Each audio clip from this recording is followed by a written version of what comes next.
Les études parlent de 150 000 selon l'OFCE jusqu'à 300 000 selon certains cabinets, emplois déjà supprimés ou menacés cette année. Mais du coup, on fait quoi? Donc, Manuel Bompard propose certaines mesures sur la table. précisément, c'est ça la question qui nous est posée. Donc, je mets un certain nombre de mesures sur la table. Premièrement, les organisations syndicales proposent de mettre en place une cellule de crise avec le gouvernement de manière hebdomadaire pour qu'à chaque fois, il puisse y avoir des réponses qui sont apportées. Premier élément.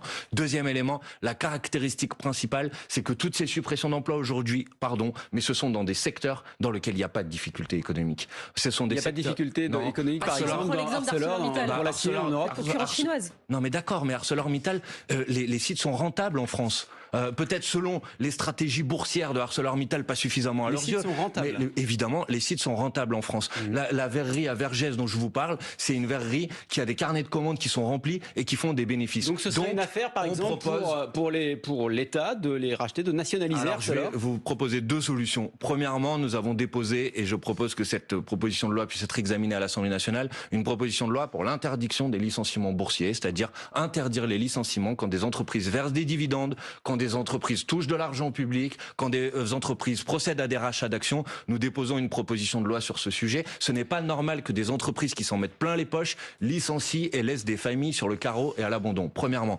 Deuxièmement, quand on parle de secteurs aussi stratégiques que ArcelorMittal, que le secteur du spatial par exemple, qui est aussi directement confronté à des difficultés aujourd'hui, à Thales, à Alenia Space, des plans de suppression d'emplois, alors oui, la puissance publique, elle doit être en capacité de rentrer au capital des entreprises, de les nationaliser. Et On n'a pas d'argent, Manuel Bompard. on n'a pas d'argent. Bah oui. Bah si on a de l'argent pour faire ça. Mais si on a de l'argent, madame, je vous ai fait même un certain nombre de propositions pour qu'on ait des recettes nouvelles. Et si vous laissez ces entreprises, ces fleurons industriels partir, là on parle de notre capacité de production d'acier. Pardon, peut-être qu'on a parlé du budget dans la première partie, mais on a aussi parlé de la nécessité de faire la transition énergétique. Et ben comment vous allez faire la transition énergétique si vous n'avez pas des capacités de production d'acier en France, si vous la laissez partir ailleurs? Parce que quand ça va être parti ailleurs, ça va nous coûter plus cher à la fin. Donc oui, il faut que l'État joue son rôle.